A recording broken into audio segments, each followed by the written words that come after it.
everybody, welcome back to my YouTube channel. If this is your first time here, hi, it is actually good to have you here.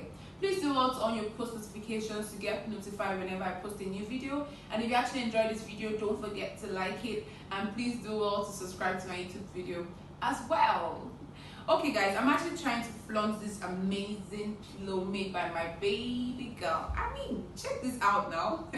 If you actually enjoy, if you like what you're seeing, you can follow her up on her Instagram. It is actually at prisky_collection, so that you can actually get to meet an amazing person that will give you something like this at an affordable rate. This was actually my birthday gift from her, and I love it. So check her out, guys. So let's actually get right into today's video. Growing up in an African home. So my last episode, I heard people say, is it just the negative side you tend to talk about in growing up in an African home? Well, no guys, because growing up in an African home, aside the cane, the shower, all the things I mentioned the last time, it is actually fun.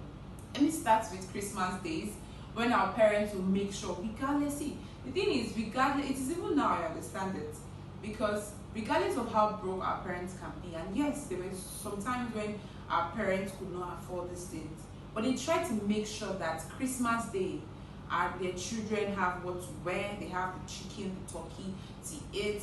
They had even places. Yes, I remember when our parents would always take us to Mr. Biggs. Yes, Mr. Biggs, just to make, even if you don't eat so much, the most important thing is to go there. See those the playground, we'll go there to have fun.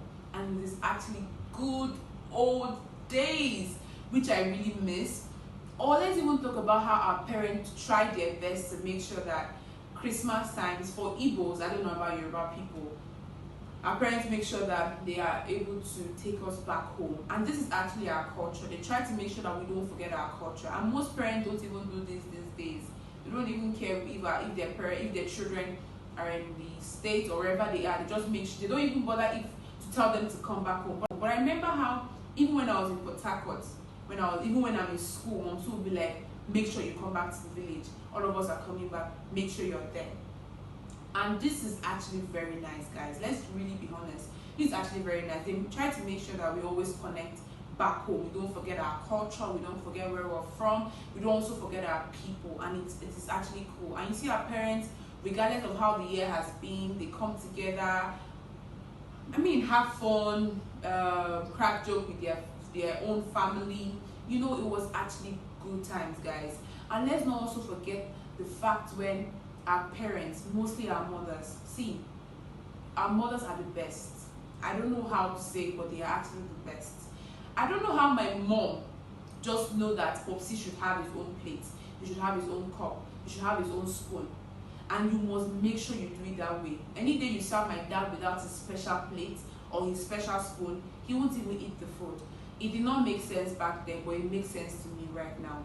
Our mothers were only trying to make our fathers feel like kings, trying to make sure our fathers are happy, regardless of how they struggle out there.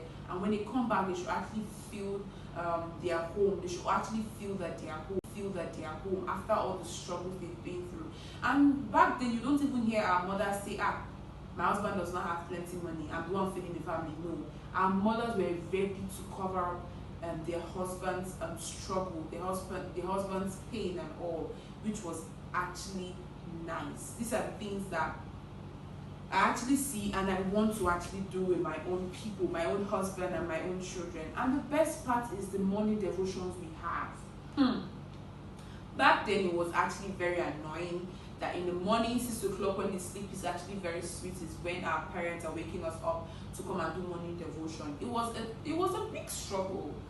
But now, guess who wakes up early in the morning to pray? Guess who wakes up at night to pray as well? It is a daily routine for us, and the day we don't even do it, it feels like there's something missing. These are the things our parents did that somehow they didn't know. I don't know if they knew they were actually doing something right, but I feel that they were just doing what they were doing. And there is actually no manual to being a parent. There's no manual to actually doing things like this. But the only thing that used to shock me is that what my mom would do at home is what like thousands of mothers are doing at home. I don't know how they did it or how they do it. It was as if it becomes a routine for all the mothers, which is actually very nice. See, our parents, you guys did a wonderful job. Training people, training kids isn't easy, and training us to be better, to do better, and to become better is one thing that we will never ever take for granted. I love my mom. If my dad was still alive, I still love him regardless of the pain, regardless of the beating and everything. But I still love all that they do for us and all that my mom would still do for me today. I love you all, and God bless you for the good times you gave us, actually, the good memories you actually gave us, and the things you impacted in our lives, because those things is actually these are the things that are still making us do better, actually. And I'm actually very grateful. I know you guys have your own story to tell, so do well to actually, leave a comment and tell me how growing up in your own home was like. Because mine was actually fun, aside the cane. But every other thing that happened at home was legitimately fun. My siblings around, in fact, eating together in one plate to make sure. I mean, it made us always want to come together. It made children have unity together as siblings. You get, and it is actually very nice. Don't forget, you can actually follow me on every of my social media platform, on Instagram, on Facebook, on Twitter. On Instagram, it is Cheddar_Chris. On Twitter, it is Dara Chris. On Facebook, it is Chidera A Ungu. Have a fantastic week, guys, and happy Easter. All right, bye.